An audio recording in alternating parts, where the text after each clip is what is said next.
Selamat datang di pembahasan kita kali ini. Kita akan bahas sumber yang cukup personal ya. Iya, Kutipan wawancara Jada Pinkett Smith di podcastnya Jay Shetty, dia kan cerita terbuka banget soal memoirnya, Worthy. betul. Sumber ini ngasih kita kayak jendela gitu ya, ke perjalanan Jada yang penuh liku. Iya, dari rasa nggak berharga pas kecil sampai perjuangannya nyari penyembuhan, penerimaan diri, kita coba gali intinya lah ya. Esensi dari pergulatannya, relasinya, momen-momen penting hidupnya. Betul. Jada sendiri kan ngaku nyari bahagia yang beneran itu susah. Dan 52 tahun perjalanannya itu katanya penuh rasa sakit. Wah, ini nggak ringan ya? Nggak ringan sama sekali. Oke, mari kita mulai dari akarnya dulu nih. Perasaan nggak layak dicintai itu. Nah, akar itu dalam banget. Dia kan tumbuh besar sama ibu remaja yang berjuang sama kecanduan ya. Terus, ditinggal ayah umur 7 tahun. Dan ayahnya bilang, aku nggak bisa jadi ayahmu. Itu kan kata-kata yang nancep banget. Pasti. Dan dampaknya Jada jadi merasa dirinya yang salah gitu ya. Bukan karena keterbatasan orang tuanya. Iya, dia menginternalisasi itu. Merasa ada yang salah sama dia. Nah, menariknya, justru pas nulis Worthy ini, jadi kayak katarsis gitu. Katarsis ya, dia nyebutnya penghormatan pada diri sendiri. Gimana tuh proses kreatif bisa jadi alat penyembuhan sekuat itu? Tepat. Nulis itu kan maksa dia buat ngadepin masa lalu ya. Bukan buat nyalahin, tapi lebih ke memahami, terus ngelihat kekuatan dia yang sebenarnya tersembunyi di situ. Jadi transformasi ya, dari ngerasa nggak layak jadi layak. Betul. Tapi jangan lupa peran neneknya juga si Marian. Figur kayak gitu sering jadi jangkar penting loh. Oh iya, bener juga. Neneknya yang nanemin keyakinan kalau Jada itu spesial. Iya. Karena mereka ngerasa nyambung, pengalaman ibunya mirip kan, sama-sama pecandu. Tapi anehnya, nggak ada percikan romantis sama sekali. Oh gitu. Malah ada cerita unik, Jada nantang Tupac buat nyium dia. Dua-duanya malah ngerasa kayak, jijik gitu. Hah? Serius? Iya. Ini nunjukin kalau kedekatan platonik itu bisa dalam banget ya.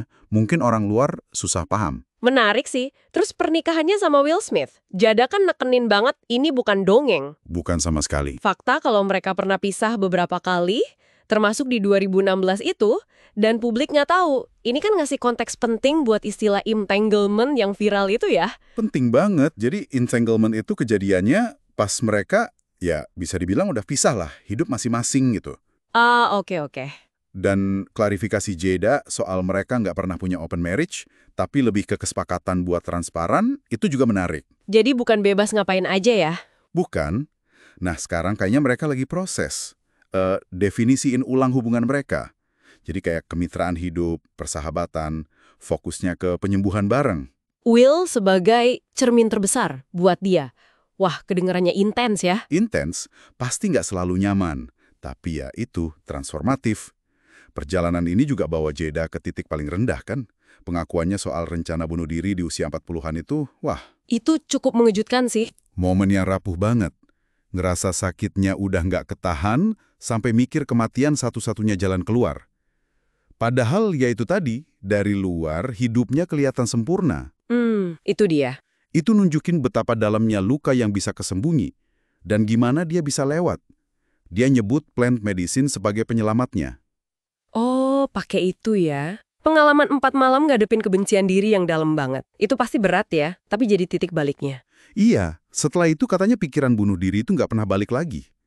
Ini nunjukin ada jalur penyembuhan lain ya, yang mungkin nggak biasa. Nggak konvensional, mungkin kontroversial buat sebagian orang. Betul, tapi buat dia, itu berhasil. Nah, terus kita nyampe ke insiden Oscar 2022. Si Holy Slap itu. Ah, iya yang itu. Konteks yang Jada kasih, soal mereka udah nggak nganggap diri suami istri sejak 2016, terus reaksinya lebih karena mikirin orang lain yang punya alopecia. Itu nambah lapisan pemahaman baru sih. Dia kan cerita dia ngeliat ke Will kayak ngasih kode, tuh kan udah kubilang. Iya. Terus momen setelahnya, pas Chris Rock natap dia bilang, Jada, aku nggak bermaksud nyakitin. Jada milih buat megang momen itu. Itu nunjukin situasinya jauh lebih rumit ya dari yang kelihatan di TV. Jauh lebih rumit. Dia juga sadar publik banyak nyalahin dia, tapi dia nekenin, Will itu nggak dikhianati dalam konteks pernikahan mereka saat itu. Oke, di tengah semua drama itu, dia juga cerita soal peran anak-anaknya ya. Trey, Jaden, Willow. Jadi guru kecil katanya. Iya, Willow ngajarin soal cinta, kehadiran, Jaden soal kapasitas mencintai kerumitan, Trey ngingetin buat lihat sisi terbaik orang lain. Ada pesan dari Willow yang dibacain itu bagus banget. Bilang bangga lihat ibunya berani buka hati. Itu nyentuh sih. Jadi kalau kita tarik benang merahnya nih, Perjalanan Jeda ini intinya soal keberanian buat jadi rapuh. berani rapuh ya. Iya, nerima kompleksitas masa lalu, masa kini, terus-terusan definisiin ulang arti cinta, hubungan, nilai diri, nggak peduli kata orang atau sorotan publik.